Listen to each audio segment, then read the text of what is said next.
విజయవాడ దుర్గగుడిలోని పలు ప్రదేశాలను పాలక మండలి సభ్యులు పరిశీలించారు. లడ్డు, పులిహోర తయారీ కేంద్రాన్ని తనిఖీ చేశారు. ప్రసాదాల తయారీకి వాడే ముడి సరుకు నాణ్యతను పరిశీలించారు.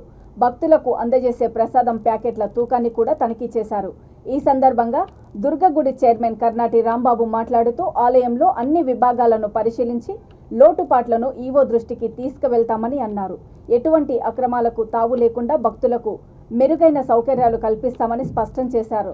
ప్రసాదాల తయారీ, పంపిణీ పరిశీలనకు తమ సభ్యుడు చింతా శ్రీనును నియమించామని తెలిపారు. మిగిలిన విభాగాలకు పర్యవేక్షణ చేసేలా ఇతర సభ్యులకు బాధ్యత అప్పగించామని అన్నారు.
తక్కువ క్వాలిటీ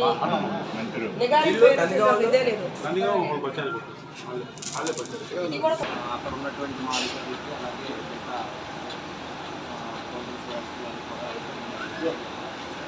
రానున్న రోజుల్లో ఎప్పుడైనా కానీ ఏ టైంలో అయినా కానీ ఆకస్మికంగా తనిఖీ చేసి మేము అమ్మవారి ప్రసాదం భావించే లడ్డు ప్రసాదాన్ని, అలాగే పులిహోరాన్ని, అలాగే చక్కెర పొంగల్ని పరిశీలించి అమ్మవారికి మనం భక్తులు తీసుకున్నటువంటి ఎక్కడ నాణ్యత కూడా తేడా లేకుండా ఉండాల్సిన బాధ్యత మీద కూడా మేము ఈ ప్రసాదం కౌంటర్స్కి ఈ లడ్డు కోర్టు కానీ వీటికి సంబంధించినటువంటి మొత్తం శాఖకి మన చింతా శ్రీనివాస్ గారిని ఈరోజు నుంచి పర్యవేక్షణ చేయమని చెప్పి ఆయనకి బాధ్యతలు అప్పచెప్పడం జరిగింది.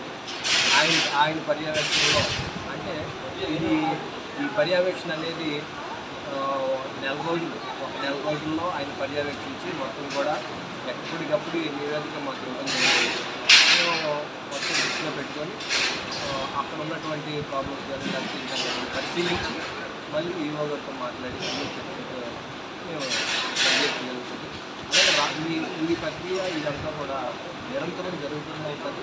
ఎప్పుడు కూడా ఎక్కడా కూడా అమ్మవారికి కీర్తిని కానీ అమ్మవారి ఎక్కడ కూడా భక్తులకి అన్ని విధాలుగా కూడా సౌకర్యాలు కల్పించేలాగా పాలక మండలి పనిచేయటానికి ఇక్కడ చెప్పి కూడా చెప్తూ